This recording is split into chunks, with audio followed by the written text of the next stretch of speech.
नमस्कार दोस्तों। True IAS and PCS में आप सभी का स्वागत है। विजन की पीडी 365 मैगजीन को हम लोग डिस्कस कर रहे थे और हमने दो टॉपिक्स जो थे वो कॉम्प्रिहेंसिव तरीके से डिस्कस कर रहे थे। एक local reservation in private sector से रिलेटेड और दूसरा सब कैटेगराइजेशन ऑफ ओबीसी से रिलेटेड। आज के आर्टिकल में हम लोग बात करेंगे बेसिक स्ट्रक्चर के बारे में। इस टॉपिक को कॉम्प्रिहेंसिव तरीके से कवर करते हैं, तो चलिए हम लोग अपनी डिस्कशन को स्टार्ट करते हैं। बात करते हैं दोस्तों सबसे पहले कंटेक्स्ट की। न्यूज़ में ये बेसिक स्ट्रक्चर आया क्यों है, क्यों इसके बारे में करंट अफेयर के कंटेक्स्ट में हम लोग इस आर्टिकल को डिस्कस कर रहे हैं। हुआ क्या था, अब ये रिसेंटली का मतलब आप ये मत सोच लेना कि अभी ये हाल फिलहाल में हुआ है। ये मैंने जैसा कि हम आपको पता है कि पीडी 365 की मैगजीन मई से लेकर जनवरी तक की मैगजीन है। तो उस मंथ के दौरान 2021 से लेकर 22 तक में ये कुछ घटना हुई है कि जिसमें आपने न्यूज़ में वैसे सुना ही होगा अगर आप फॉलो कर रहे हैं, और कोई दिक्कत वाली बात नहीं है अगर आपने करंट अफेयर को बहुत अच्छे से नहीं करा, अब आपकी तैयारी हो जाएगी। केशवानंदा भारती, केशवानंदा भारती ये एक मठ के, आप ऐसा मान लो कि पंडित थे, पुजारी थे, ऐसा मान लो। इन पर्सन की वजह से हमारे देश में, हमारे संविधान में और सुप्रीम कोर्ट जो है उसने एक डॉक्ट्रिन दिया था बहुत इंपॉर्टेंट, बेसिक स्ट्रक्चर। आप ऐसा मान लो कि बेसिक स्ट्रक्चर जो वर्ड है ना, उसका ओरिजिन या उसका रिलेशन बहुत क्लोजली एसोसिएटेड है एक पर्सन के साथ जिनका नाम था केशवानंदा भारती। कंटेक्स्ट देखिए दोस्तों, ये है हाल ही में केशवानंदा भारती, जो कि जिनके जिनके ऊपर एक बहुत ही फेमस केस है हमारे देश में प्रचलित, आप बुक्स में लक्ष्मीकांत में अक्सर इसको पढ़ते होंगे। इनका पूरा नाम था केशवानंदा भारती श्रीपदा गलवालू, और उस केस का नाम था Kesavananda Bharati Sripadagalvaru and others versus state of Kerala. ये केरला के थे, केरला के मठ के संत थे। इनका निधन हो गया था पिछले साल, उससे रिलेटेड ये इंफॉर्मेशन है, इसलिए आर्टिकल पब्लिश हुआ था करंट अफेयर में। तो जानते हैं इस केशवानंदा भारती केस के बारे में कि क्या था ये केस। ये केस दोस्तों 1973 में आया था कोर्ट के सामने, ठीक है। सुप्रीम कोर्ट ने इस केस के चलते एक बहुत इंपॉर्टेंट डॉक्ट्रिन दी थी जिसको हम लोग कहते हैं बेसिक स्ट्रक्चर की डॉक्ट्रिन। तो सारे मुद्दों पर हम लोग डिस्कशन करेंगे और आपका बेसिक स्ट्रक्चर का कंसेप्ट, जितना प्रीलिम्स रिलेटेड इन्फॉर्मेशन आपको पूरा का पूरा मिल जाएगा। हाँ, मैं आपसे एक चीज़ और बोलूंगा कि मैं आपको बीच बीच में जैसे अलग अलग जो मैगजीन्स आती रहेंगी, पॉलिटिकल साइंस की, इकोनॉमिक्स की, साइंस एंड टेक्नोलॉजी की, तो वो चीज़ करंट अफेयर में है, ठीक है, उतनी हम डिस्कस कर लेंगे। बहुत ज़्यादा डिटेल में देखो यहाँ से मैगजीन में स्कोप तो बनता नहीं है डिस्कशन करने का, क्योंकि हर एक एंगल तो डिस्कस हो नहीं सकता, ठीक है। टाइम बहुत ज़्यादा लग जाएगा अगर मैं करूँगा। तो मैं आपको बीच बीच में ये बताता रहूँगा। मेरी आपसे रिक्वेस्ट है कि जो जो मैं आपको बताता रहूँ कि ये चीज़ आपको जाकर अपनी स्टैटिक बुक से कंप्लीट कर लेनी है, तो वो आप कंप्लीट कर लेना। जैसे बेसिक स्ट्रक्चर के बारे में ना, आप लक्ष्मीकांत के जो इनिशियल चैप्टर्स है ना, जहाँ जहाँ बेसिक स्ट्रक्चर की डॉक्ट्रिन गिवन है, आप उधर से आज इस आर्टिकल को कवर करने के बाद एक बारी बस सरसरी निगाह से उसको कंप्लीट कर लेना शाम तक, ताकि आपका वो कॉम्प्रिहेंसिव तरीके से कवर हो जाए। थोड़ा सा फंडामेंटल राइट को देख लेना, थोड़ा सा डीबीएसपी को देख लेना, थोड़ा सा आर्टिकल्स की जो डिबेट थी, और कुल मिलाकर जो एक बेसिक स्ट्रक्चर का एक चैप्टर भी गिवन, आई थिंक 11 चैप्टर है लक्ष्मीकांत के अंदर, एक बारी आप उसको कंप्लीट कर लेना, सिर्फ बेसिक स्ट्रक्चर की तरफ ही जाकर देख लेना। तो आपके एक तो उससे रिलेटेड इन्फॉर्मेशन कवर हो जाएगी और ये टॉपिक भी कवर हो जाएगा। तो अब जैसे ऊपर वाले टॉपिक्स थे उनके ऊपर तो कोई बेसिक इन्फॉर्मेशन हमारे पास है नहीं लक्ष्मीकांत में अवेलेबल या पॉलिटी की बुक में, क्योंकि दोनों आर्टिकल्स वो रिजर्वेशन से रिलेटेड थे। यहाँ पर तो बहुत सारी इन्फॉर्मेशन हमारे पास अवेलेबल है। तो आप एक बारी जो जो मैं आपको बताता रहूंगा ऐसे आप जाकर स्टैटिक पोर्शन से कंप्लीट कर लेना, ठीक है। तो बात करते हैं, स्टार्ट करते हैं केशवानंदा भारती केस की जजमेंट को। केशवानंदा भारती जजमेंट जो थी उसके अंदर ये इतनी इंपॉर्टेंट जजमेंट थी कि सुप्रीम कोर्ट ने एक डॉक्ट्रिन, जैसा कि मैंने आपको बताया आर्टिकल की स्टार्टिंग में, आउटलाइन करा था, जिसका नाम बोला जाता है बेसिक स्ट्रक्चर की डॉक्ट्रिन। क्या थी ये डॉक्ट्रिन, समझेंगे अभी इसको, देखते हैं आगे और क्या है इस आर्टिकल के अंदर। इस केस के अंदर क्या था, इस केस के अंदर कोर्ट के सामने एक पिटीशन डाली गई थी, एक दरख्वास्त डाली गई थी। क्या हुआ क्या था, पूरा मुद्दा समझो। केरला गवर्नमेंट ने क्या करा था, केरला की सरकार एक एक्ट लेकर आई थी 1963 के अंदर। उस एक्ट का नाम था Kerala land reforms act.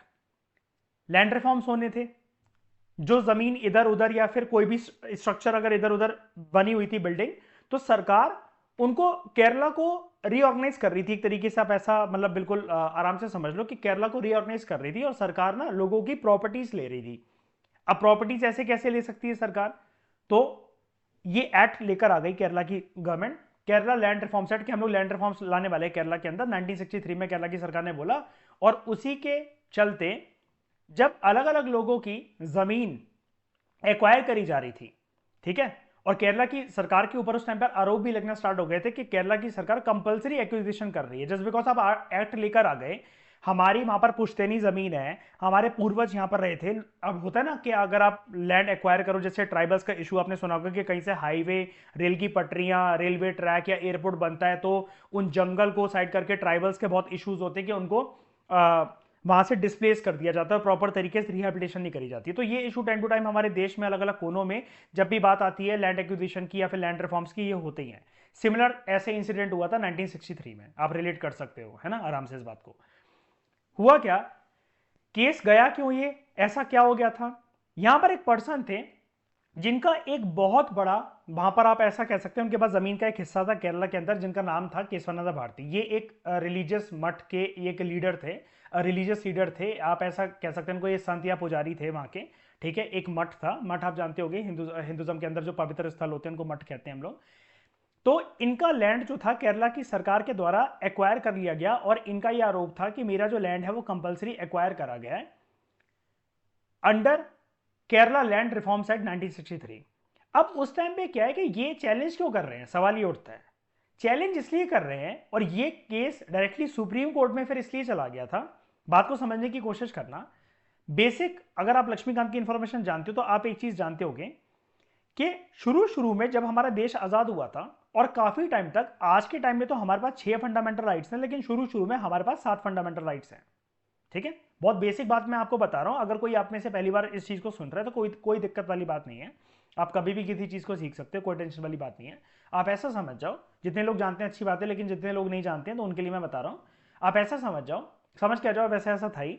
Fundamental rights आज के टाइम में तो हमारे 6 फंडामेंटल राइट्स है ना, right to equality, right to freedom of religion, है ना, कल्चरल एंड एजुकेशनल राइट्स, ये सारे राइट टू कॉन्स्टिट्यूशनल रेमेडीज, ये सारे हमारे पास ये राइट्स हैं, अलग अलग 6 फंडामेंटल राइट्स हैं। लेकिन शुरू शुरू में 7 फंडामेंटल राइट्स हमारे सामने थे, जब देश आजाद हुआ था, हमारा संविधान बना था, तो ओरिजिनल संविधान के अंदर 7 फंडामेंटल राइट्स थे, और उनमें से एक था राइट टू प्रॉपर्टी। अब जैसा कि मैं आपसे बोल रहा था, आप लक्ष्मीकांत की बेसिक इंफॉर्मेशन को आप जानते होगे, तो आपको पता है अगर फंडामेंटल राइट्स का वॉयलेशन हो जाए, फंडामेंटल राइट्स का अगर वॉयलेशन हो जाए, तो हमारे पास एक अधिकार होता है, बीइंग इंडिया का, भारत का नागरिक, क्या, कि हम लोग डायरेक्टली डायरेक्टली सुप्रीम कोर्ट जा सकते हैं कि सर हमारे फंडामेंटल राइट्स वॉल्यूट हो गए, उनको रिस्टोर आप करवाइए, और हम इसलिए आपके पास आए, हम लोअर कोर्ट में जाते जाते बहुत टाइम लगाना चाहते थे। फंडामेंटल राइट्स के केस में आप डायरेक्टली सुप्रीम कोर्ट जा सकते हो, डायरेक्टली। और जाहिर सी बात है, अब कोई पूछेगा कि लोअर कोर्ट नहीं जा सकते क्या, कोई हाई कोर्ट या डिस्ट्रिक्ट कोर्ट नहीं जा सकते क्या, अरे यार आप समझने की कोशिश करो ना, लॉजिक लगाओ थोड़ा सा। जब डायरेक्टली सुप्रीम कोर्ट ही जा सकते हो तो फिर नीचे वाले कोर्ट क्यों जाओगे आप, जब आपको ये राइट है। लेकिन अब मान लो कि आपका कोई किसी से लड़ाई झगड़ा हो जाए, गाड़ी का एक्सीडेंट हो गया दो लोगों का, या किसी का कोई प्रॉपर्टी का डिस्प्यूट है या डाइवोर्स है, तो आप डायरेक्टली सुप्रीम कोर्ट चले जाओगे क्या, डायरेक्टली तो नहीं जा सकते। लेकिन फंडामेंटल राइट्स का अगर वॉल्यूशन हो जाए तो आप डायरेक्टली सुप्रीम कोर्ट जा सकते हो। अब आप समझना कि जब ये केस आया 1963 तक, जब ये केस आया उस टाइम तक राइट टू प्रॉपर्टी हमारे देश में एक फंडामेंटल राइट की कैटेगरी में आता था। इसलिए इस पर्सन जिनका नाम था यहां पर ऊपर देखिए केशवानंद भारती, इसलिए इन्होंने बोला कि मेरी जो जमीन है केरला के अंदर, काफी बड़े लार्ज एरिया में, लार्ज हेक्टर्स में इनकी जमीन थी, इनका ऐसा बोलना था कि केरला की सरकार ने उसको हड़प लिया मुझसे जबरदस्ती, और इन्होंने एक पिटीशन, एक दरख्वास्त कोर्ट के सामने पेश करी कि केरला लैंड रिफॉर्म्स एक्ट के चलते केरला की सरकार ने मेरी जमीन हड़प ली है, और मैं ऐसा मानता हूं कि मेरे फंडामेंटल राइट्स का उल्लंघन हुआ है, वॉल्यूशन हुआ है, जो कि फंडामेंटल राइट्स मुझे दे रखे हैं अंडर आर्टिकल 25, आर्टिकल 26 और आर्टिकल 31। मैं बिल्कुल भी नहीं बताने वाला ये आर्टिकल है कौन से, ये आप मुझे कमेंट बॉक्स में बताओगे कि आर्टिकल 25, 26 और 31 है क्या, आपकी रिवीजन भी हो जाएगी। और अगर बहुत फैक्चुअल सवाल कोई आ गया, अगर इस बारी प्रीलिम्स में या फिर आने वाले अदर स्टेट पीएससीज के अगर आप एग्जाम भर रहे हो, तो आपकी रिवीजन भी हो जाएगी, ठीक है। ये चीज आपको बतानी है, मुझे नहीं बतानी है। अब हुआ क्या, ये जो केस था, कौन सा केस, केशवानंद भारती केस की बात चल रही है। जब केशवानंद भारती जी ने अपील करी कि यार मेरा फंडामेंटल राइट्स का उल्लंघन हो गया है, और आर्टिकल 25, 26, 31 के चलते मेरे राइट टू प्रॉपर्टी को वॉलेट करा गया है, जो कि मेरा एक फंडामेंटल राइट है, इसलिए मैं डायरेक्टली सुप्रीम कोर्ट में पिटीशन लगाने आया हूं। तो सुप्रीम कोर्ट ने एक बेंच बनाई, उस बेंच के अंदर, ध्यान देना ये बहुत इंपॉर्टेंट पॉइंट है, उस बेंच के अंदर 13 जजेस बिठाए गए। अब ये अभी तक की सुप्रीम कोर्ट की सबसे बड़ी बेंच थी इतिहास में। इसके बाद और इससे पहले बेंच समझते हो ना, जैसे सुप्रीम कोर्ट में मान लेते हैं कि 31 जजेस है, ठीक है, 31 जजेस होते हैं सुप्रीम कोर्ट के अंदर। आप ऐसा मतलब मान लो, एक मतलब मान लो, कुछ भी मान लो आप, जैसे अभी तो मैं आपको कुछ और समझा रहा हूं, 10 जजेस मान लो आप आसानी के लिए, ठीक है। तो इसमें से बाकी केसेस में अभी तक क्या होता था, 1963 तक क्या होता था, 1973 तक क्या होता था कि एक जज, दो जज, तीन जज जब ऐसे बैठते हैं ना, तो मैं आपको बेंच का मतलब समझा रहा हूं। जब एक सिंगल जज सुनवाई कर रहा है तो उसको बोलते हैं सिंगल जज बेंच। दो जज बैठ गए, जैसे जज ए और बी अगर डिसीजन ले रहे हैं किसी केस के ऊपर तो उसको बोलेंगे डबल बेंच। सी भी इसमें ऐड हो गया तो ट्रिपल बेंच। ऐसे करते करते 13 जजेस इस मैटर को सुनने के लिए बैठे थे। अब इस मैटर को सुनने के लिए बैठे थे 13 जजेस, इसलिए हम लोग इसको कहते हैं 13 जजेस की बेंच थी ये। समझ गए? बेंच का मतलब यहां पर ये नहीं कि कोई कुर्सी लकड़ी की डली उसको बेंच बोला जा रहा है। मैं बहुत बेसिक तरीके से आपको कवर करवा रहा हूं कि अगर किसी को आता है तो वो तो बहुत अच्छी बात है, आना भी चाहिए, लेकिन अगर किसी को नहीं आता है तो आप लोगों की एटलीस्ट बेसिक तरीके से आप जान सको और पेपर में ये जो मैं चीज़ें बता रहा हूँ छोटी छोटी आपको रिकॉल हो सके। ठीक है, आगे बात करते हैं। 13 जजेस की बेंच बनी। हाँ, ये वाला पॉइंट मैं आपसे कह रहा था, ये बहुत इंपॉर्टेंट पॉइंट है। क्यों इंपॉर्टेंट पॉइंट है? देखो, यूपीएससी कभी कभार क्या होता है, जब आप बहुत स्ट्रॉन्ग चीज़ें याद करके जाते हो जो कि आपकी आंखों के सामने होती है, जैसे लक्ष्मीकांत में ये वाली चीज़ बताई गई है, आप और भी जगह सुनते रहते होगे, यूपीएससी आपकी मेमोरी के साथ खेल कर, खिलवाड़ कर कर, खेल कर क्या, खिलवाड़ कर कर आप आपके साथ ऐसा करने की कोशिश करता है यूपीएससी के, वो आपकी मेमोरी को डिस्टॉर्ट करने की कोशिश करता है कि आप जानते तो हो, आपको वो आंसर पता तो है, लेकिन आपको अपने ऊपर डाउट होने लग जाता है, क्या यार ये चीज़ मैं सही जानता हूँ या जानती हूँ कि नहीं। ठीक है, तो यहां पर कोई एक लेटेस्ट ऐसा दे देंगे वो स्टेटमेंट कि सुप्रीम कोर्ट की लार्जेस्ट बेंच आज तक केशवानंदा भारती केस में बैठी थी, उसके बाद अयोध्या वर्डिक्ट के अंदर बैठी थी, या फिर सबरीमाला केस के अंदर, या फिर हाजी अली दरगाह केस के अंदर ऐसे बैठी थी। आपको वो कुछ भी ऐसे करके दे देंगे, ठीक है, या शाहबानो केस या कुछ भी नाम दे दिया फेमस जजमेंट का, जो कि आपको पता है कि यार ये सारे केसेस आपने सुन रखे हैं, लेकिन अब आप बैठ के कंफ्यूज हो गए, यार केसवानंदा केस तो यार बहुत पुराना है, 13 जजेस, ये कैसे हो सकता है, उसके बाद तो यार ये जमाना तो 1973 का था, हम 2022 में हैं, तो उसके बाद डेफिनेटली इतने सारे केस आए हैं, जैसे अब अयोध्या ही दे देंगे तो कई लोग वहीं पर बैठ के कंफ्यूज हो जाएंगे कि नहीं यार, अयोध्या का बाबरी मस्जिद का डिस्प्यूट बहुत लंबे टाइम तक चला था, उसमें ज्यादा बेंच बैठी होगी। अपने आप पे भरोसा रखना कि यही आंसर होगा इसका कि केशवानंदा भारती केस में 13 जजेस की बेंच बैठी थी। ठीक है, ये बताना इंपॉर्टेंट था, थोड़ा सा भले ही मैंने टाइम लगाकर बताया, लेकिन इंपॉर्टेंट था। मैं नहीं चाहता कि आते हुए सवाल जो बाकी लोग ठीक कर आ रहे हैं आप लोग गलत कर दो, मैं बिल्कुल नहीं चाहता ऐसा। ठीक है, जो चीज़ अगर आपकी आंखों के सामने एक बार भी आई है तो आपकी वो फिल्म के अंदर ठीक होनी चाहिए। अब जब केशवानंदा भारती केस के अंदर हियरिंग होती चली गई, तो इस हियरिंग के साथ साथ कुछ और भी मुद्दे सुप्रीम कोर्ट ने उठाए। मतलब वो 13 जजेस की बेंच ने सिर्फ राइट टू प्रॉपर्टी का मुद्दा नहीं, और भी साथ साथ मुद्दे उठाए। क्या मुद्दे थे ये जानना इंपॉर्टेंट है, ये भी बहुत, ये सारे पॉइंट बहुत इंपॉर्टेंट है। नंबर वन, गोलकनाथ केस ना, जैसे ये केशवानंद भारती केस है ना, मैंने आपको बताया 1973 में आया था। इससे पहले 1967 के अंदर, if I am not wrong, एक बारी प्लीज क्रॉस वेरीफाई कर लेना इसको, यहां पर वीडियो को पॉज करके गूगल क्रोम पे जाके एक बारी देख लेना बस कि 1967 मतलब गोलकनाथ केस, मेरे ख्याल से तो जहां तक मुझे याद है तो 1967 ही है इसका आंसर।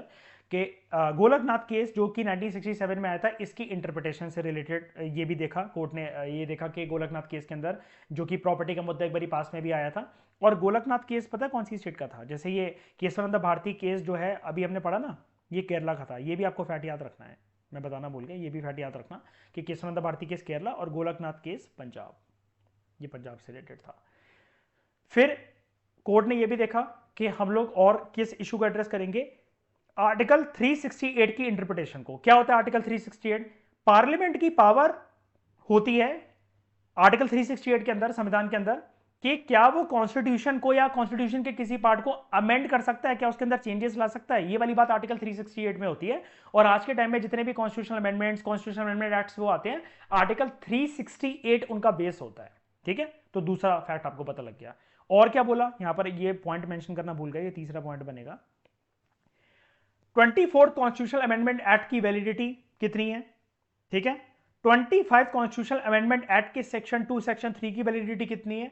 और 29 कॉन्स्टिट्यूशनल अमेंडमेंट एक्ट की वैलिडिटी कितनी है? अब देखो, यही वाली चीज मैं आपसे कह रहा था ना, अगर हम ऐसे डिस्कस करने बैठे तो आज तो पूरे दिन यही करते रह जाएंगे। आप लक्ष्मीकांत के एंड में जो लास्ट में सेक्शंस दे रखे हैं ना, जैसे जैसे जो मैं बोलता जा रहा हूं, आपको अब लग रहा है कि यार इसके आगे यार ये चीज आपको अभी रिकॉल नहीं हो पा रही है। जैसे अभी आप सुन रहे हो, आपको याद ही नहीं आ रहा कि अगर मैं इंटरव्यूअर हूं, आप यूपीएससी के चेंबर में बैठे हो, मैं आपसे बोलूं कि आप खड़े होइए और बताइए कि 29 कॉन्स्टिट्यूशन अमेंडमेंट एक्ट क्या है। अगर आपको कोई शंका है ना, डाउट है अपने ऊपर कि आपको नहीं रिकॉल हो रहा है, अभी वीडियो को पॉज करो और लक्ष्मीकांत के एंड सेक्शन में जाकर बिना आलस करे आप उसको रिवाइज करो। ये चीज आपको बहुत फायदा देगी फिल्म्स के अंदर, मैं आपको बता रहा हूं, क्योंकि हर साल यही होता है फिल्म्स ना क्लियर करने का रीजन कि लोग ना आलसी बन जाते हैं लास्ट टाइम में और वो फिर पूरा पूरा मटेरियल पे रिलाई करने लग जाते हैं। मैं तो आपको एक एक्स्ट्रा एज दे रहा हूं, मैं तो आपको बता भी रहा हूँ साइमल्टेनियसली कि वीडियो को पॉज करके कहाँ का अपनी बुक लेकर बगल में बैठ जाओ और क्या क्या आपको देखना है। ठीक है, तो इन सब चीज़ों को भी कोर्ट ने साथ में एड्रेस करने की कोशिश करी। ठीक है, हम एक बार अभी आएंगे इस पे लौट कर, ये जो बेसिक स्ट्रक्चर के जो एलिमेंट्स हैं ये होते क्या क्या, हम एक बारी मैं पूरा आपको लिस्ट एक बारी बता दूंगा, ये तो वैसे लक्ष्मीकांत में भी गिवन है। उससे पहले लेकिन हम ये देख लेते हैं कि बेसिक स्ट्रक्चर की जो डॉक्ट्रिन है ये इवॉल्व कैसे हुई, इसका बैकग्राउंड जान लेते हैं एक बारी अच्छे से। यहां पर देखो, evolution of doctrine of basic structure 1951 के अंदर हुआ क्या, हम लोग ये जानेंगे कि बेसिक स्ट्रक्चर जो सुप्रीम कोर्ट ने बोला ना केशवानंदा भारती के इसके अंदर कि राइट टू प्रॉपर्टी, या राइट टू प्रॉपर्टी नहीं sorry, fundamental rights basic structure का पार्ट होते हैं, अभी आपको देखने को मिलेगा, अभी आर्टिकल कंप्लीट नहीं हुआ है। तो कोर्ट ना इसमें कुछ ऐसी जजमेंट देगा कि फंडामेंटल राइट्स ना बेसिक स्ट्रक्चर का पार्ट है और वो कैसे भी करके रिमूव नहीं करे जा सकते, they are integral part of the constitution, they are the मतलब काइंड ऑफ कॉन्स्टिट्यूशन की जान है। ठीक है, मतलब बेसिक स्ट्रक्चर के अंदर फंडामेंटल राइट्स तो सिर्फ एक एलिमेंट है, बहुत सारी चीजें होती है बेसिक स्ट्रक्चर के अंदर, और बेसिक स्ट्रक्चर एक ऐसा डॉक्ट्रिन है, आप याद रखना। अब ये क्वेश्चन देखो, ये क्वेश्चन भी बन सकता है, मैंने इस क्वेश्चन को टेस्ट सीरीज में कई बार देखा है, इसलिए मैं आपको बता रहा हूं, ध्यान से सुनना। क्या बेसिक स्ट्रक्चर ओरिजिनल कॉन्स्टिट्यूशन में गिवन था? संविधान निर्माताओं ने, कॉन्स्टिट्यूशन मेकर्स ने जब कॉन्स्टिट्यूशन बनाया, क्या ओरिजिनली इस टर्म को यूज करा था बेसिक स्ट्रक्चर को? तो इसका आंसर है जी नहीं, ओरिजिनल कॉन्स्टिट्यूशन का पार्ट नहीं था। हम आर्टिकल क्या पढ़ रहे हैं, कंफ्यूजन हो जाती है ना कभी कभार, हम आर्टिकल क्या पढ़ रहे हैं, कंफ्यूजन नहीं होनी चाहिए हमें। 1973 में जब केशवानंदा भारती केस आता है, आई रिपीट 1973 में जब केशवानंदा भारती केस आता है, उस टाइम पर बेसिक स्ट्रक्चर की डॉक्ट्रिन इवॉल्व होकर आती है, ना कि वो ओरिजिनल कॉन्स्टिट्यूशन में गिवन थी। तो ये भी फैक्ट मैंने आपका कवर करवा दिया। ठीक है, अब बात करते हैं इवॉल्व कैसे हुआ, मतलब ये जो टर्म यूज करी गई बेसिक स्ट्रक्चर जो आज हमें देखने को मिलती है, और ये हाँ एक और चीज मैं आपको बता रहा था, ये एक इवॉल्विंग स्ट्रक्चर है, मतलब जो जो कोर्ट को लगते लगते चला ना इतने सारे सालों में, मतलब सिंस 1973 जब से केशवानंद भारती के सुप्रीम कोर्ट के सामने आया था, उसके बाद कोर्ट को जो जो फील होता चला गया ना कि हाँ ये भी आर्टिकल 368 मतलब आर्टिकल 368 क्या था, कॉन्स्टिट्यूशनल अमेंडमेंट लाना, कॉन्स्टिट्यूशनल अमेंडमेंट लाकर पार्लियामेंट इस चीज को चेंज नहीं कर सकती, इस चीज को चेंज नहीं करना चाहिए, ये चीज बहुत इंटीग्रल है, ये कॉन्स्टिट्यूशन की जान है, ये इस आर्टिकल की आत्मा है। जब भी सुप्रीम कोर्ट को कुछ ऐसा बहुत अटमोस्ट इंपॉर्टेंट फील हुआ है ना, उसने उस चीज को उठाया है और बेसिक स्ट्रक्चर के अंदर डाल दिया है। बेसिक स्ट्रक्चर एक डॉक्ट्रीन है, आप ऐसा समझ लो ये एक कंसेप्ट है, इसका कोई सर पैर नहीं है, क्योंकि अभी तक इवॉल्व होता चला आ रहा है, इसके अंदर चीजें ऐड होती रहती हैं जैसे जैसे वक्त, जमाना, टाइम, सरकमस्टांसेस, सुप्रीम कोर्ट के सामने केसेस, ठीक है, पॉलिटिकल सरकमस्टांसेस, जैसे जैसे चेंज होता है सुप्रीम कोर्ट को जो भी इंपॉर्टेंट फील होता रहता है वो बेसिक स्ट्रक्चर के अंदर डालती रहती है। हम लोग बात कर रहे थे इवोल्यूशन की, वापस आते हैं इवोल्यूशन के ऊपर। 1951 में सुप्रीम कोर्ट के सामने केस आता है जिसको हम लोग बोलते हैं शंकरी प्रसाद केस, लक्ष्मीकांत में आपने इसके बारे में सुना होगा। 1965 में फिर दूसरा केस आता है सज्जन सिंह केस। इन दोनों केसेस के अंदर सुप्रीम कोर्ट ने यह बोला था पार्लियामेंट के पास पावर है कि वो संविधान के किसी भी अंग को, किसी भी पार्ट को अमेंड कर सकती है, including fundamental rights, under article 368, article 368 का यूज कर। अच्छा, यहां पर ना कुछ एब्रीविएशंस गिवन जैसे यूए, सीए, CAA, इनका मतलब क्या है यहां पर देखो लिख रखा है। सीए का मतलब है कॉन्स्टिट्यूशनल अमेंडमेंट, इन्होंने दे रखा है पीटी 365 में।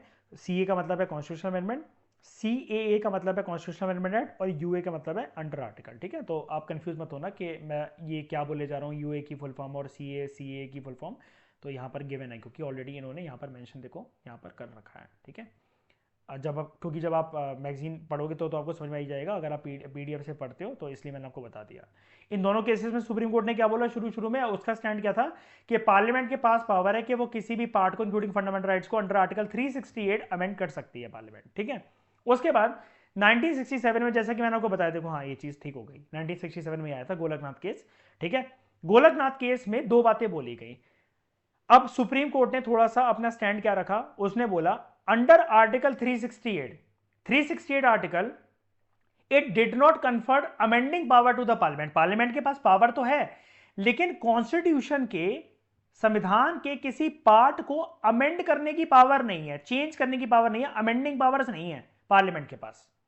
Law power, law making power तो है, लेकिन पुरानी चीजों को चेंज कर दिया जाए जो संविधान निर्माता बनाकर गए हैं वो नहीं कर सकता। इसका मतलब सुप्रीम कोर्ट ने, देख रहे हो, 180 डिग्री फ्लिप मार लिया अपने स्टैंड से अर्लियर स्टैंड के अंदर, जो कि अभी तक सज्जन सिंह केस और शंकरी प्रसाद केस के अंदर उसने बोला था किसी भी पार्ट को, भाई चाहे फंडामेंटल राइट क्यों ना, पार्लियामेंट के पास अटमोस्ट पावर है कि वो चेंज कर सकते हैं। लेकिन 1967 में क्या, पार्लियामेंट के पास पावर नहीं है। यहां पर देखो चल पता क्या रहा था, पहले एक और पॉइंट क्लियर कर लो फिर बताता हूं। दूसरा इसने बोला कि फंडामेंटल, क्रिस्टल क्लियर बोल दिया, fundamental rights can not be amended by the parliament. यहां पर क्या बोलता है, एनी पार्ट, एनी पार्ट, देख रहे हो टर्म, ये देखो मैं हाईलाइट कर देता हूं, किसी भी पार्ट को इंक्लूडिंग फंडामेंटल राइट्स को अमेंड कर सकता है पार्लियामेंट। और यहां पर ये बोल रहा है fundamental rights can not be amended. तो एक 180 डिग्री फ्लिप मारा ना। अब आप कहोगे सुप्रीम कोर्ट 180 डिग्री फ्लिप मार रहा है, ऐसा क्यों? यहाँ पे एक कोहेरेंस क्यों नहीं देखने को मिल रही है हमें, एक सिस्टमैटिक लॉजिक, एक फ्लो क्यों नहीं देखने को मिल रहा कि सेम स्टैंड मेंटेन करना चाहिए था ना। एक कंट्री के एपिक्स कोर्ट से इतनी बड़ी गलती, मतलब वो हो रहा है कि भाई तुम कुछ साल पहले कुछ और बात बोल रहे हो और फिर तुमने बिल्कुल ही अपनी बात चेंज कर दी। यहाँ पर क्या था, अगर आप एनसीईआरटीज या फिर पढ़ते हो या फिर पीएसआईआर वालों को ये वाली बात ज़्यादा अच्छे से समझ में आएगी। पोस्ट इंडिपेंडेंस जैसे तो आप सब पढ़ते ही होगे। इस टाइम के, इस पीरियड पे ना, इस पॉइंट ऑफ टाइम पर, ये जो टाइम पीरियड है 1960s का, पार्लियामेंट और जुडिशरी के बीच में ना बहुत टसल चल रही थी। और यहाँ पर इंदिरा गांधी और सुप्रीम कोर्ट की एक तरीके से लड़ाई चल रही थी कि ज़्यादा सुप्रीम है कौन। ठीक है, वैसे तो हम ये बोलते हैं all three organs of the government, चाहे वो लेजिस्लेचर हो, चाहे वो एग्जीक्यूटिव हो, चाहे वो जुडिशरी हो, अपने अपने रिस्पेक्टिव डोमेन में तीनों सुप्रीम है। हम ये नहीं कह सकते कि वो ज्यादा सुप्रीम है, वो ज्यादा सुप्रीम है। आपस में तीनों इंडिपेंडेंट भी और इंटरडिपेंडेंट भी हैं। लेकिन इस टाइम पर एक ना बहुत देश में एक माहौल कुछ ऐसा देखने को मिला था कि पार्लियामेंट और जुडिशरी एक दूसरे से लड़ते रहते थे। जैसे पार्लियामेंट कोई लॉ लेकर आया तो जुडिशरी उसको null and void, out of the constitution की बाउंड्री क्रॉस कर रहा है उसको बाहर निकाल देती थी। जुडिशरी का कोई स्टैंड है तो पार्लियामेंट उसके स्टैंड को क्या कहते हैं, ना मानने के लिए इंदिरा गांधी की सरकार क्या करती थी, एक नया एक्ट लेकर आ जाती थी, एक नया कॉन्स्टिट्यूशनल अमेंडमेंट एक्ट लेकर आ जाती थी। तो इसलिए आपको ये फ्लिप होता हुआ दिख रहा है। ठीक है, खैर वो हमारे लिए इंपॉर्टेंट नहीं है, लेकिन आपको याद हो जाए इसलिए मैंने आपको बताया।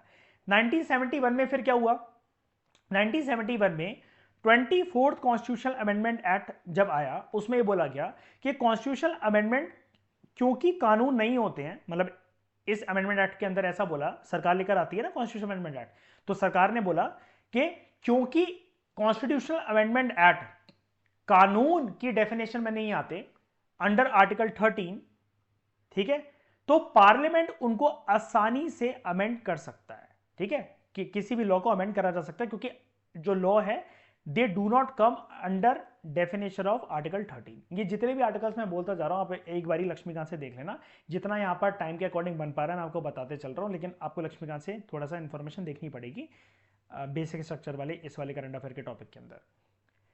सेम साल 25th अमेंडमेंट एक्ट जब आया, उसके अंदर तीन बातें बोली गई।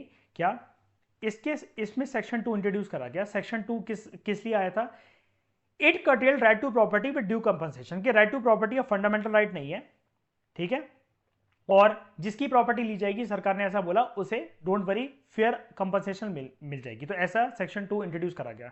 तो अब आपसे कोई प्रॉपर तरीके से पूछे ना कि राइट टू प्रॉपर्टी हटा कैसे, तो आप बोलना 25th कॉन्स्टिट्यूशन अमेंडमेंट एक्ट की वजह से हटा, और सेक्शन 2 जो उसका था उसमें ऐसी बात बोली गई थी कि राइट टू प्रॉपर्टी को कटेल करा जाएगा और ड्यू कंपनसेशन दी जाएगी। मुझे आप एक बात बताओ, राइट टू प्रॉपर्टी तो आज भी एक राइट है, वो अलग बात है कि अब वो फंडामेंटल राइट नहीं रहा। इस 25th कॉन्स्टिट्यूशन अमेंडमेंट एक्ट के बाद वो फंडामेंटल राइट नहीं रहा। मुझे ये बताओ करंट सर्कमस्टांसेस के अंदर आज के टाइम में ये जो राइट टू प्रॉपर्टी है ये क्या है, ये क्या है? फंडामेंटल राइट तो नहीं है, ये क्या है? ये कॉन्स्टिट्यूशनल राइट है, लीगल राइट है, स्टैट्यूटरी राइट है, नॉन स्टैट्यूटरी राइट है, कैसा राइट है ये मुझे एक बार कमेंट बॉक्स में बताओ आराम से सर्च करके। फिर इसी अमेंडमेंट एक्ट के अंदर सेक्शन 3 इंट्रोड्यूस करा गया था, जिसमें यह बोला गया था, सरकार ने ऐसा बोला कि जहां पर डिबेट आएगी कि डीपीएसपीज मतलब डायरेक्टिव प्रिंसिपल स्टेट पॉलिसी ज्यादा सुप्रीम है या फिर फंडामेंटल राइट ज्यादा सुप्रीम है, तो हम इंपॉर्टेंस देंगे कि डीपीएसपीज, ये भी एक डिबेट चलती है ना हमेशा जुडिशरी और पार्लियामेंट के बीच में। अगर आप पोस्ट इंडिपेंडेंस की बुक पढ़ते हैं कि 1960s के टाइम पे कि डीपीएसपीस को ज्यादा इंपॉर्टेंस देने के लिए फंडामेंटल राइट्स को झुका देती थी इंदिरा गांधी की सरकार। तो सेक्शन 3 इस 25th कॉन्स्टिट्यूशन अमेंडमेंट एक्ट के अंदर इंट्रोड्यूस होता है और वो ये बोलता है कि डीपीएसपी ज्यादा सुप्रीम है as compare to fundamental rights, उनको प्रेसिडेंस दी गई।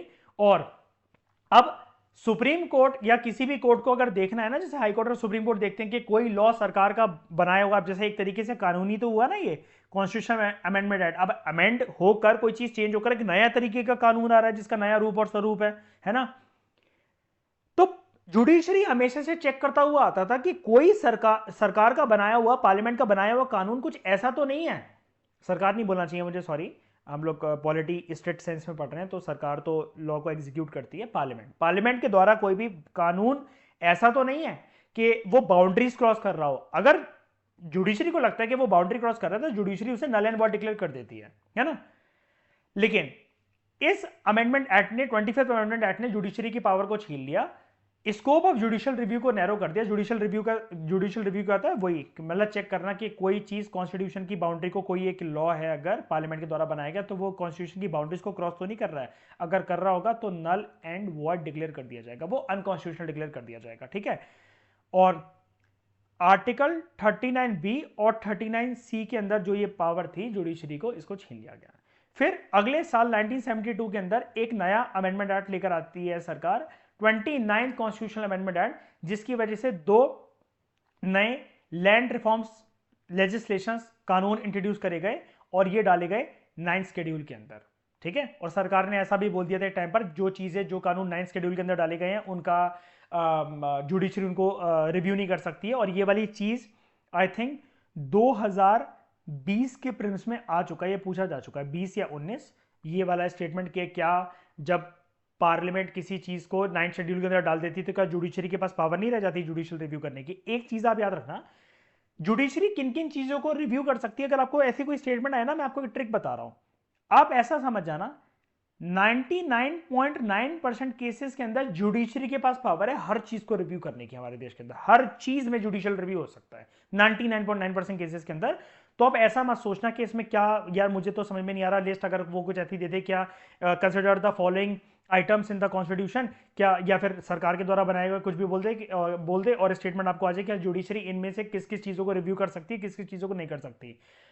अगर लिस्ट आ जाए ना आपके सामने, आप सभी को लिखाना, सभी को all of the above mark कराना कि हाँ इन सबको रिव्यू करा जा सकता है जुडिशरी के द्वारा। क्योंकि मैं बता रहा हूं आपको 99% केसेस के अंदर जुडिशरी के पास पावर है जुडिशियल रिव्यू की। उसके बाद जहां से हमने आर्टिकल स्टार्ट करा था 1973, अगला साल केशवानंदा भारती केस आता है सुप्रीम कोर्ट के सामने, और यही जो पुराना लाइन ऑफ थॉट है ये मेंटेन रहा, ठीक है। क्या लाइन ऑफ थॉट मतलब मेंटेन रहा कि राइट टू प्रॉपर्टी, अब जुडिशरी ने मेंटेन करके रखा कि हाँ ठीक है राइट टू प्रॉपर्टी अब फंडामेंटल राइट तो नहीं है, और आपको ये भी बताना है कि करंट एस्पेक्ट के अंदर वो कौन सा राइट है, ठीक है, ये आपको कमेंट बॉक्स में बताना है। और इस बात को judiciary time to time repeat करता हुआ है, चाहे वो मिनर्वा मिल्स केस हो, चाहे वो एसआर बुम्बई केस हो, या फिर आईआर कोयलो केस हो। और आईआर कोयलो केस के बारे में काफी लोगों को पता नहीं था, मतलब इंफॉर्मेशन हमारे पास होती नहीं थी जब लक्ष्मीकांत का पुराना एडिशन आता था। ये वाला केस ना मेंस में पूछा जा चुका है एक बारी, ठीक है। तो इंपॉर्टेंट होते हैं केसेस, मतलब हर केस इंपॉर्टेंट नहीं होता, बस करंट अफेयर के जो केसेस होते हैं वो आप मेंस में बस आंसर राइटिंग में, जैसे केक के ऊपर आइसिंग करते हैं ना सजाने के लिए, बस आप वैसे पटक कर आ जाओ। और जो आपके लक्ष्मीकांत के अंदर होते हैं या मेंस के मटेरियल के अंदर होते हैं, चाहे वो विजनाइज का मटेरियल हो, चाहे वो किसी और इंस्टीट्यूट का हो, वो वाले केसेस इंपॉर्टेंट होते हैं। मतलब कुछ लैंडमार्क केस होना चाहिए, छोटा मोटा केस नहीं कि सुप्रीम कोर्ट से रोज कुछ ना कुछ बोलता रहता है कि गंगा साफ करो, यमुना साफ करो, ये करो वो करो, यहाँ से ये स्ट्रक्चर हटाओ, यहाँ से ऐसा करो वैसा करो। ये लैंडमार्क केसेस नहीं होते हैं, ठीक है। लैंडमार्क केसेस मतलब जिनका बहुत इंपॉर्टेंट, मतलब कॉन्स्टिट्यूशनल इंपॉर्टेंस हो जिनकी। और ये जो चीज केशवानंद भारती केस में बोली थी ना, जो भी सुप्रीम कोर्ट ने अपने आर्ग्यूमेंट्स दिए थे, यही आज के टाइम में फॉलो हो रहा है, यही आज के टाइम में फॉलो हो रहा है। तो जो लार्जेस्ट बेंच बैठी थी ना, वो केशवानंद भारती केस के अंदर ही बैठी थी, 13 जजेस की बेंच थी, ठीक है। एक्सट्रीमली फैक्चुअल सवाल यूपीपीएससी, एमपीपीएससी, एसएससी जैसे एग्जाम्स में आ सकता है कि कितने जजेस की बेंच बैठी थी। और यूपीपीएससी तो जो Uttar Pradesh public service commission का एग्जाम होता है वो तो बहुत फैक्चुअल हो जाता है, वो तो आपसे ऐसे करके पूछ लेते हैं 9, 10, 11, 12, 13, ठीक है। तो 13 जजेस की बेंच थी, ठीक है। तो आगे बढ़ने से पहले थोड़ा सा बस आउटकम रह गया कि केशवानंदा भारती केस का आउटकम क्या निकला। एक बारी आउटकम को पहले खत्म कर लेते हैं, फिर हम आराम से देख लेंगे बेसिक स्ट्रक्चर के जो ऊपर वाले पॉइंट्स है ना। एक बारी बस हम आउटकम को देख लेते हैं, क्या बोल रखा आउटकम के अंदर। बहुत इंपॉर्टेंट है, ध्यान से सुनना। सबसे पहली बात, केशवानंदा भारती केस में जजमेंट देने के बाद जो बोली गई सुप्रीम कोर्ट के द्वारा वो ये बोली गई, सुप्रीम कोर्ट ने वैलिडिटी बरकरार रखी 24th अमेंडमेंट एक्ट की। ठीक है, 24th अमेंडमेंट एक्ट को इनवैलिड करार नहीं दिया, ऐसा नहीं था कि सुप्रीम कोर्ट ने इसको नल एंड वॉइड डिक्लेयर कर दिया, बिल्कुल इसे वैलिड रखा। सुप्रीम कोर्ट ने एक बात बोली यहां पर, बहुत इंपॉर्टेंट है, ध्यान से सुनना। क्यों? क्योंकि जैसा कि अभी हमने ऊपर देखा, जो केशवानंदा भारती केस के अंदर बातें बोली गई ना, वही आज के टाइम में करंट ट्रेंड तक 2022 तक, मतलब 90, आप ऐसा मान लो कि 1973 से लेकर 2022 तक यही चीजें फॉलो हो रही हैं हमारे देश में। मतलब इस केस से रिगार्डिंग जो भी बातें बोली गई थी, कोर्ट अपना वही स्टैंड मेंटेन करता हुआ है। जैसे आपने शुरू शुरू में तो देखा ना, शंकरी प्रसाद केस से लेकर गोलकनाथ केस तक सुप्रीम कोर्ट ने अपनी बात ही बिल्कुल फ्लिप कर दी 180 डिग्री। लेकिन जो 1973 में बातें बोली गई सुप्रीम कोर्ट के द्वारा, वो आज तक बरकरार है। क्या बोला सुप्रीम कोर्ट ने? सुप्रीम कोर्ट ने ये बोला, बिल्कुल पार्लियामेंट के पास पावर है। किस चीज की पावर? कि पार्लियामेंट किसी भी पार्ट, कॉन्स्टिट्यूशन के किसी भी पार्ट को अमेंड कर सकता है, या सारे के सारे कॉन्स्टिट्यूशन के प्रोविजंस को अमेंड कर सकता है, इंक्लूडिंग फंडामेंटल राइट्स। वापस शंकरी प्रसाद केस वाली बात इसने वापस कर दी। ठीक है, जो शुरू शुरू में 1950s के टाइम पर बोला गया था कि हाँ, पार्लियामेंट के पास पावर है टू अमेंड एनी और all provisions of constitution including fundamental right को भी अमेंड करा जा सकता है। लेकिन सुप्रीम कोर्ट ने बोला बट पार्लियामेंट को इस बात से उछलना नहीं है, एक कंडीशन बोली। ठीक है, कंडीशन क्या थी? कि कोई भी अमेंडमेंट जो पार्लियामेंट के द्वारा हो रही है, ध्यान से सुनना, कोई भी अमेंडमेंट जो पार्लियामेंट के द्वारा हो रही है, वो ऐसा उस अमेंडमेंट की वजह से ऐसा नहीं होना चाहिए कि जो एसेंशियल फीचर्स या फिर जो फंडामेंटल प्रिंसिपल्स है ना कॉन्स्टिट्यूशन के, जो संविधान की जान है, संविधान की आत्मा है, कुछ ऐसे प्रोविजंस, ऐसे आर्टिकल्स, कुछ ऐसी चीजें, ऐसी इंग्रेडिएंट्स, कि वो चेंज हो जाए, वो डैमेज हो जाए, या वो डिस्ट्रॉय हो जाए। और जब इतनी बात ये सुप्रीम कोर्ट ने बोली, इसी को हम लोग एक स्टैंडर्ड कॉन्स्टिट्यूशनल लैंग्वेज में बोलते हैं बेसिक स्ट्रक्चर डॉक्ट्रिन। तो आपको अगर मेंस आंसर राइटिंग में लिखना हो, या आज के बाद आपसे कोई पूछे कि बेसिक स्ट्रक्चर डॉक्ट्रिन क्या होता है, आप सिंपली उसको बोलना आराम से कि केशवानंदा भारती केस के बाद जब पार्लियामेंट ने 24th अमेंडमेंट एक्ट को वैलिडिटी मेंटेन उसकी करके रखी, वैलिड करार दिया, तो सुप्रीम कोर्ट ने पार्लियामेंट को खुली छूट दे दी कि हम इस अमेंडमेंट एक्ट को नल एंड वॉइड डिक्लेयर नहीं कर रहे हैं, बल्कि हम तुम्हें एक लिबर्टी, एक प्रिविलेज, एक फ्रीडम दे रहे हैं। तुम कौन? मतलब कोर्ट ये बोल रहा है पार्लियामेंट से, तुम किसी भी कॉन्स्टिट्यूशन के, संविधान के पार्ट को अमेंड कर दो, या सारे के सारे पार्ट को अमेंड कर दो, सारे प्रोविजंस को अमेंड कर दो, फंडामेंटल राइट्स में भी अमेंडमेंट कर सकते हो। लेकिन भाई साहब, एक बात का आपको ध्यान रखना पड़ेगा, एक कंडीशन है, अंधाधुंध नहीं कि रोज भाई अमेंडमेंट एक्ट लेकर चले आ रहे हैं जनता को खुश करने के लिए, वोट बैंक पॉलिटिक्स बढ़ाने के लिए। आप ऐसी किसी चीज को ऑल्टर, डैमेज और डिस्ट्रॉय नहीं कर सकते जिसके अंदर कॉन्स्टिट्यूशन की जान बसती है, मतलब कॉन्स्टिट्यूशन के स्पेशल फीचर्स और स्पेशल फंडामेंटल प्रिंसिपल्स। और इसी चीज को बोला गया बेसिक स्ट्रक्चर डॉक्ट्रिन, कि मतलब अगर ये संविधान एक पिलर है, तो कुछ कुछ चीजें उसका बेसिक स्ट्रक्चर है, कि अगर ये बेस ही नहीं होगा ना, तो ये बिल्डिंग गिर जाएगी। ये चीज कैसे भी करके ना ऑल्टर करी जा सकती है, ना चेंज करी जा सकती है, ना डिस्ट्रॉय करी जा सकती है, ना डैमेज करी जा सकती है, ऐसा कोर्ट ने बोला। फिर अर्लियर केस के अंदर सुप्रीम कोर्ट ने एक तरीके से अपनी पुरानी जजमेंट को करेक्ट करा। कौन सी जजमेंट? जो कि सुप्रीम कोर्ट ने दी थी गोलकनाथ केस के अंदर। यहां पर देखो, पहले हम ऊपर देखो एक बारी, अगर मैं आपको रिकॉल करवाऊं, गोलकनाथ केस के अंदर सुप्रीम कोर्ट ने क्या बोल दिया था? फंडामेंटल राइट्स जो हैं उनका अमेंडमेंट नहीं करा जा सकता पार्लियामेंट के द्वारा। लेकिन यहां पर जब केशवानंद भारती केस की सुनवाई हुई और उसके बाद जब आउटकम्स निकल कर आए, तो सुप्रीम कोर्ट का यह बोलना था, अपनी बात को करेक्ट करते हुए, कि आर्टिकल 368 के अंदर पावर भी है और प्रोसीजर भी है कि किस तरीके से संविधान के अंदर कोई भी अमेंडमेंट आ सकता है।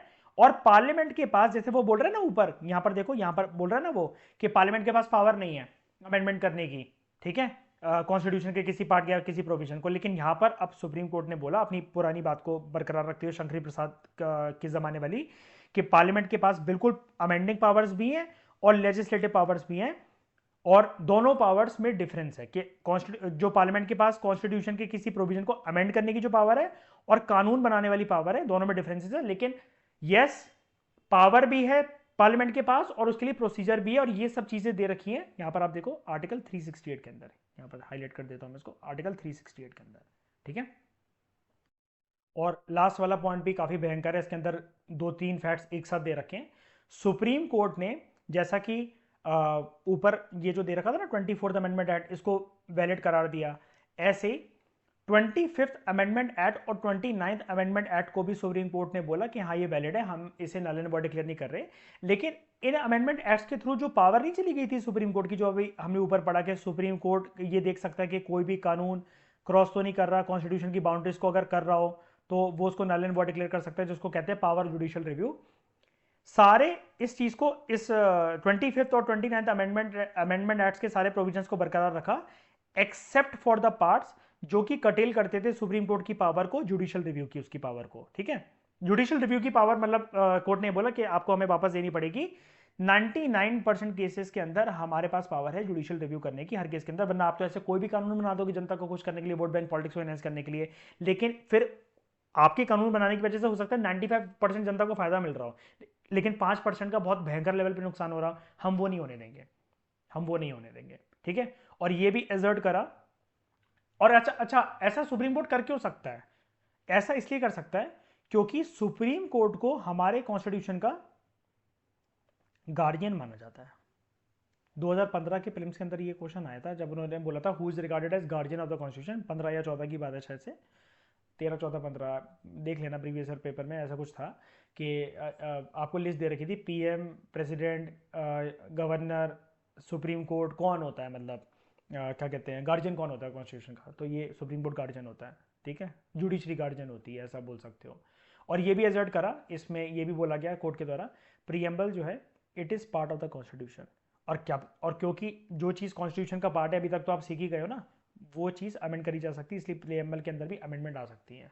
तो याद है ना, प्रीएम्बल के अंदर बाद में अमेंडमेंट आई थी, इंदिरा गांधी की सरकार के टाइम पे 3 वर्ड्स ऐड कर गए थे, सोशलिस्ट, सेकुलर और रिपब्लिक। हुआ था ना अमेंडमेंट एक्ट की वजह से, सोशलिस्ट, सेकुलर, सॉरी रिपब्लिक नहीं, सोशलिस्ट, सेकुलर और इंटेग्रिटी वर्ड ऐड करा गया था, सोशलिस्ट, सेकुलर और इंटेग्रिटी। कमेंट बॉक्स में ये बताओ कौन से अमेंडमेंट एक्ट से करे गए थे ये। मैंने बता दिया, इंदिरा गांधी की सरकार तो लेकर आई थी, प्रीएम्बल को अमेंड तो करा गया था जब सोशलिस्ट, सेकुलर और इंटेग्रिटी वर्ड डाले गए थे। कौन सा अमेंडमेंट एक्ट था वो, कौन सा? ठीक है, ये बताओ। और फटाफट से ऊपर हम ये देख लेते हैं इसको, वेरियस एलिमेंट्स हैं क्या बेसिक स्ट्रक्चर के। तो कुछ जो प्रिंसिपल जो कि अभी करंटली बेसिक स्ट्रक्चर का पार्ट है वो क्या है? इंडिया सॉवरेन है, हर एक इंडिविजुअल के पास बेसिक फ्रीडम है। ठीक है, वेलफेयर स्टेट का कंसेप्ट, कॉन्स्टिट्यूशन सुप्रीम है, हमारे देश में रिपब्लिक और डेमोक्रेटिक फॉर्म ऑफ गवर्नमेंट होगी, हमारे देश का सेकुलर और फेडरल करेक्टर होगा, सेपरेशन ऑफ पावर रहेगी लेजिस्लेचर, एग्जीक्यूटिव, जुडिशरी के बीच में, इंडिया के अंदर यूनिटी और इंटीग्रिटी को बरकरार रखना, जुडिशरी के पास पावर होना कि वो किसी भी कानून को, अगर उसको ऐसा लगता है कि वो बाउंड्री क्रॉस कर रहा है, तो नल एंड वॉइड डिक्लेयर कर सके, जिसको अभी आपने पढ़ा आज डिटेल में, जुडिशियल रिव्यू की पावर। फंडामेंटल राइट्स और डीपीएससी के बीच में हार्मनी होनी चाहिए, ऐसा नहीं जैसा कि इंदिरा गांधी की सरकार बोलती थी ना कि डीपीएसपी के पास ज्यादा वेट है, फंडामेंटल राइट्स को नीचे झुकाया जा सकता है when it comes to implementation of DPSP. ऐसा कुछ भी नहीं है, दोनों के बीच में हारमोनियस कोएग्जिस्टेंस होना चाहिए। ठीक है, पार्लियामेंट्री सिस्टम को हम लोग फॉलो करेंगे, rule of law, principle of equality, free and fair elections, independent judiciary. Parliament के पास लिमिटेड पावर होना कि वो कॉन्स्टिट्यूशन को अमेंड कर सके। यहाँ पर लिमिटेड पावर की बात क्यों करी गई है? जैसा कि कोर्ट ने बोला कि पावर तो हमेशा लिमिटेड ही रहेगी पार्लियामेंट के पास, बेसिक स्ट्रक्चर कैसे भी करके वॉलेट नहीं होना चाहिए, इसलिए यहां पर लिमिटेड पावर की बात करी गई है। हर एक पर्सन जिसके साथ अन्याय हुआ है वो जस्टिस को एक्सेस कर सके। ठीक है, फंडामेंटल राइट्स के कुछ प्रिंसिपल्स की बात करी गई, ये भी बेसिक स्ट्रक्चर का पार्ट है।